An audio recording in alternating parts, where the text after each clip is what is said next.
मुंशी प्रेमचंद की कहानी पूस की रात।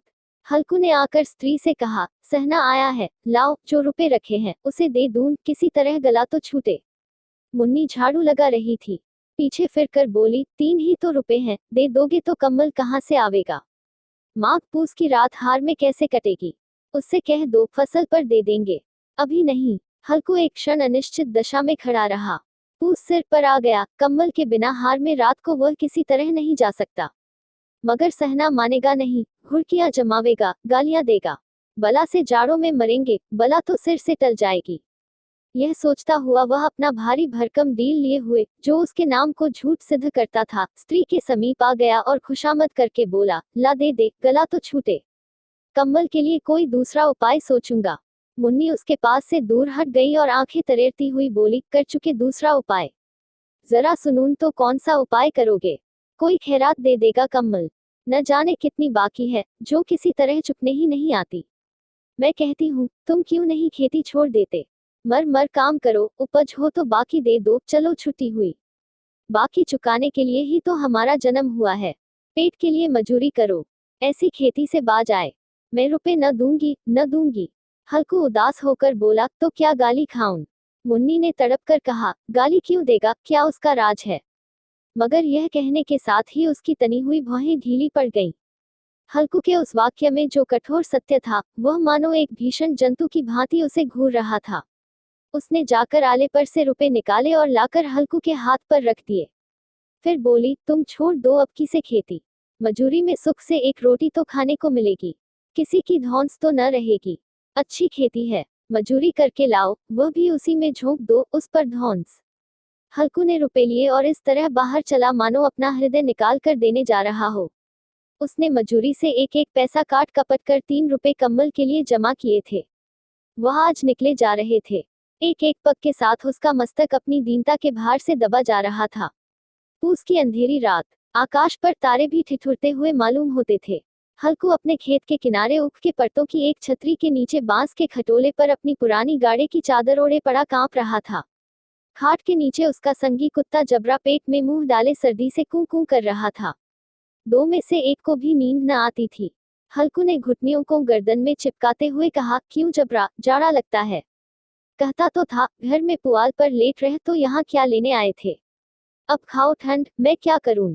जानते थे, मैं यहाँ हलवा पूरी खाने आ रहा हूँ। दौड़े दौड़े आगे आगे चले आए।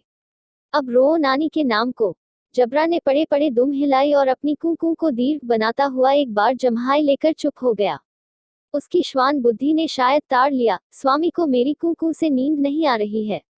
हल्कू ने घुटनियों को गर्दन में चिपकाते हुए कहा, क्यों जबरा, जाड़ा लगता है।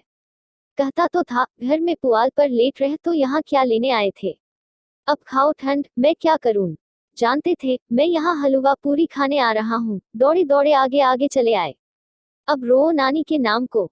जबरा ने पड़े पड़े दुम हिलाई और अपनी कूकू को दीर्घ बनाता हुआ एक बार जम्हाई लेकर चुप हो गया। उसकी श्वान बुद्धि ने शायद ताड़ लिया, स्वामी को मेरी कूकू से नींद नहीं आ रही है। हल्कू ने हाथ निकालकर जबरा की ठंडी पीठ सहलाते हुए कहा, कल से मत आना मेरे साथ, नहीं तो ठंडे हो जाओगे। यह रात पछुआ न जाने कहां से बर्फ लिए आ रही है। उठूं, फिर एक चिलम भरूं, किसी तरह रात तो कटे। 8 चिलम तो पी चुका। यह खेती का मजा है। और एक एक भगवान ऐसे पड़े हैं, जिनके पास जाड़ा जाए तो गर्मी से घबरा कर भागे। मोटे मोटे गद्दे, लिहाफ कम्बल। मजाल है, जाड़े का गुजर हो जाए। तकदीर की खूबी, मजूरी हम करें, मजा दूसरे लूटे। हल्कू उठा, गड्ढे में से जरा सी आग निकाल कर चिलम भरी। जबरा भी उठ बैठा। हल्कू ने चिलम पीते हुए कहा, पिएगा चिलम, जाड़ा तो क्या जाता है, जरा मन बदल जाता है। जबरा ने उसके मुंह की ओर प्रेम से छलकती हुई आंखों से देखा। हल्कू, आज और जाड़ा खा ले। कल से मैं यहाँ पुआल बिछा दूंगा, उसी में घुसकर बैठना, तब जाड़ा न लगेगा। जबरा ने अपने पंजे उसकी घुटनियों पर रख दिए और उसके मुंह के पास अपना मुंह ले गया। हल्कू को उसकी गर्म सांस लगी। चिलम पीकर हल्कू फिर लेटा और निश्चय करके लेटा कि चाहे कुछ हो अब की सो जाऊंगा, पर एक ही क्षण में उसके हृदय में कंपन होने लगा। कभी इस करवट लेटता, कभी उस करवट पर जाड़ा किसी पिशाच की भांति उसकी छाती को दबाए हुए था। जब किसी तरह न रहा गया तो उसने जबरा को धीरे से उठाया और उस सिर को थपथपाकर उसे अपनी गोद में सुला लिया। कुत्ते की देह से जाने कैसी दुर्गंध आ रही थी, पर वह उसे अपनी गोद में चिपटाए हुए ऐसे सुख का अनुभव कर रहा था जो इधर महीनों से उसे न मिला था। जबरा शायद यह समझ रहा था कि स्वर्ग यही है, और हल्कू की पवित्र आत्मा में तो उस कुत्ते के प्रति घृणा की गंध तक न थी। अपने किसी अभिन्न मित्र या भाई को भी वह इतनी ही तत्परता से गले लगाता। वह अपनी दीनता से आहत न था, जिसने आज उसे इस दशा को पहुंचा दिया। नहीं, इस अनोखी मैत्री ने जैसे उसकी आत्मा के सब द्वार खोल दिए थे और उनका एक एक अणु प्रकाश से चमक रहा था। सहसा जबरा ने किसी जानवर की आहट पाई। इस विशेष आत्मीयता ने उसमें एक नई स्फूर्ति पैदा कर दी थी, जो हवा के ठंडे झोंकों को तुच्छ समझती थी। वह झपट कर उठा और छपरी से बाहर आकर भूंकने लगा। हल्कू ने उसे कई बार चुमकार कर बुलाया, पर वह उसके पास न आया। हार में चारों तरफ दौड़ दौड़ कर भूंकता रहा। एक क्षण के लिए आ भी जाता तो तुरंत ही फिर दौड़ता। कर्तव्य उसके हृदय में अरमान की भांति ही उछल रहा था। 1 घंटा और गुजर गया। रात ने शीत को हवा से धधकाना शुरू किया। हल्कू उठ बैठा और दोनों घुटनों को छाती से मिलाकर सिर को उसमें छिपा लिया, फिर भी ठंड कम न हुई। ऐसा जान पड़ता था सारा रक्त जम गया है, धमनियों में रक्त की जगह हिम बह रहा है। उसने झुककर आकाश की ओर देखा। अभी कितनी रात बाकी है। सप्तर्षि अभी आकाश में आधे भी नहीं चढ़े। ऊपर आ जाएंगे तब कहीं सवेरा होगा। अभी पहर से ऊपर रात है। हल्कू के खेत से कोई एक गोली के टप्पे पर आमों का एक बाग था। पतझड़ शुरू हो गई थी। बाग में पत्तियों को ढेर लगा हुआ था। हल्कू ने सोचा, चलकर पत्तियां बटोरूं और उन्हें जलाकर खूब तापूं। रात को कोई मुझे पत्तियां बटोरते देख तो समझे कोई भूत है। कौन जाने कोई जानवर ही छिपा बैठा हो। उसने पास के अरहर के खेत में जाकर कई पौधे उखाड़ लिए और उनका एक झाड़ू बनाकर हाथ में सुलगता हुआ उपला लिए बगीचे की तरफ चला। जबरा ने उसे आते देखा तो पास आया और दुम हिलाने लगा। हल्कू ने कहा, अब तो नहीं रहा जाता जबरू, चलो बगीचे में पत्तियां बटोर कर तापें। टाँठे हो जाएंगे तो फिर आकर सोएंगे। अभी तो बहुत रात है। जबरा ने कूं कूं करके सहमति प्रकट की और आगे आगे बगीचे की ओर चला। बगीचे में खूब अंधेरा छाया हुआ था और अंधकार में निर्दय पवन पत्तियों को कुचलता हुआ चला जाता था। वृक्षों से ओस की बूंदें टप टप नीचे टपक रही थीं। एकाएक एक झोंका मेहंदी के फूलों की खुशबू लिए हुए आया। हल्कू ने कहा, कैसी अच्छी महक आई जबरू, तुम्हारी नाक में भी तो सुगंध आ रही है। जबरा को कहीं जमीन पर एक हड्डी पड़ी मिल गई थी। उसे चिंचोड़ रहा था। हल्कू ने आग जमीन पर रख दी और पत्तियां बटोरने लगा। जरा देर में पत्तियों का ढेर लग गया। हाथ ठिठुरे जाते थे, नंगे पांव गले जाते थे, और वह पत्तियों का पहाड़ खड़ा कर रहा था। इसी अलाव में वह ठंड को जलाकर भस्म कर देगा। थोड़ी देर में अलाव जल उठा। उसकी लौ ऊपर वाले वृक्ष की पत्तियों को छू छू कर भागने लगी। उस अस्थिर प्रकाश में बगीचे के विशाल वृक्ष ऐसे मालूम होते थे मानो उस अथाह अंधकार को अपने सिरों पर संभाले हुए हो। अंधकार के उस अनंत सागर में यह प्रकाश एक नौक के समान हिलता मचलता हुआ जान पड़ता था। हल्कू अलाव के सामने बैठा आग ताप रहा था। एक क्षण में उसने दोहर उतारकर बगल में दबा ली, दोनों पांव फैला दिए, मानो ठंड को ललकार रहा हो, तेरे जी में जो आए सो कर। ठंड की असीम शक्ति पर विजय पाकर वह विजय गर्व को हृदय में छिपा न सकता था। उसने जबरा से कहा, क्यों जब्बर, अब ठंड नहीं लग रही है? जब्बर ने कूं कूं करके मानो कहा, अब क्या ठंड लगती ही रहेगी। पहले से यह उपाय न सूझा, नहीं इतनी ठंड क्यों खाते? जब्बर ने पूंछ हिलाई। अच्छा आओ, इस अलाव को कूदकर पार करें, देखें कौन निकल जाता है। अगर जल गए बच्चा तो मैं दवा न करूंगा। जब्बर ने उस अग्निराशि की ओर कातर नेत्रों से देखा। मुन्नी से कल न कह देना, नहीं तो लड़ाई करेगी। यह कहता हुआ वह उछला और उस अलाव के ऊपर से साफ निकल गया। पैरों में जरा लपट लगी, पर वह कोई बात न थी।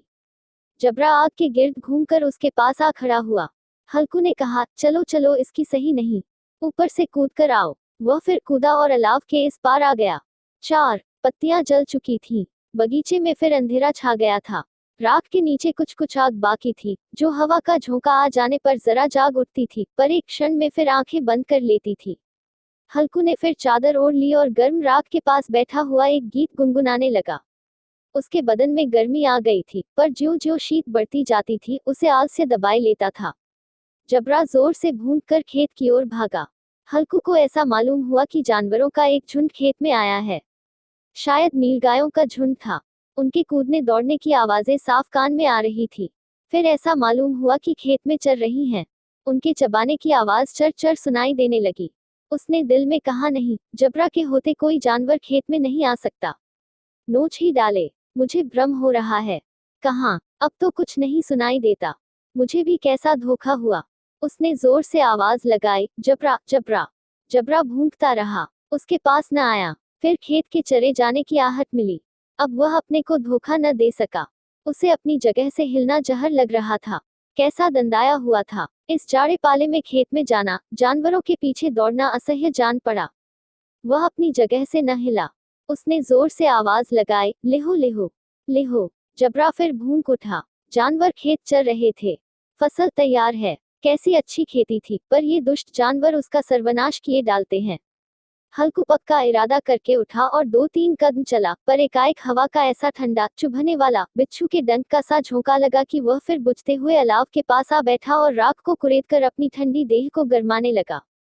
जबरा अपना गला फाड़ डालता था, नीलगाय खेत का सफाया किए डालती थी और हल्कू गर्म राख के पास शांत बैठा हुआ था। अकर्मण्यता ने रस्सियों की भांति उसे चारों तरफ से जकड़ रखा था। उसी राख के पास गर्म जमीन पर वह चादर ओढ़कर सो गया। सवेरे जब उसकी नींद खुली, तब चारों तरफ धूप फैल गई थी और मुन्नी कह रही थी, क्या आज सोते ही रहोगे? तुम यहाँ आकर रम गए और उधर सारा खेत चौपट हो गया। हल्कू ने उठकर कहा, क्या तू खेत से होकर आ रही है? मुन्नी बोली, हाँ, सारे खेत का सत्यानाश हो गया। भला ऐसा भी कोई सोता है? तुम्हारे यहाँ मड़ैया डालने से क्या हुआ? हल्कू ने बहाना किया, मैं मरते मरते बचा, तुझे अपने खेत की पड़ी है। पेट में ऐसा दर्द हुआ कि मैं ही जानता हूँ। दोनों फिर खेत के डांड पर आए। देखा, सारा खेत रौंदा पड़ा हुआ है और जबरा मड़ैया के नीचे चित लेटा है, मानो प्राण ही न हो। दोनों खेत की दशा देख रहे थे। मुन्नी के मुख पर उदासी छाई थी, पर हल्कू प्रसन्न था। मुन्नी ने चिंतित होकर कहा, अब मजूरी करके मालगुजारी भरनी पड़ेगी। हल्कू ने प्रसन्न मुख से कहा, रात को अब नहीं जागना पड़ेगा।